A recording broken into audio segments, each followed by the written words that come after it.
मरणानंतरही आपले शरीर कुणाच्या जीवनाचं कारण ठरू शकते।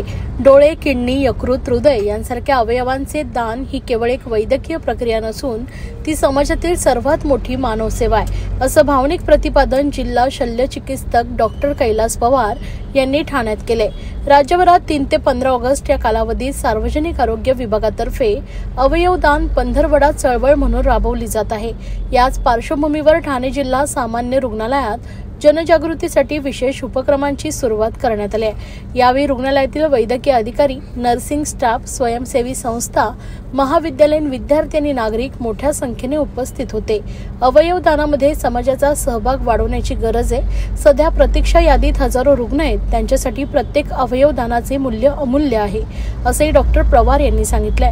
मृत्यूनंतरही आपले काही भाग कुणाच्या शरीरात जिवंत राहतात, ही भावना अंतःकरणातून समजून घेण्याची गरज त्यांनी व्यक्त केली आहे। या अभियानाअंतर्गत पोस्टर स्पर्धा, रांगोळी स्पर्धा, पथनाट्य, ऑनलाईन व्याख्यान, आरोग्यविषयक सत्र, सोशल मीडियावरील जनजागृती, ओपीडी मध्ये QR कोडद्वारे प्रतीक्षा रजिस्ट्रेशन या आदी उपक्रम राबवले जात आहेत।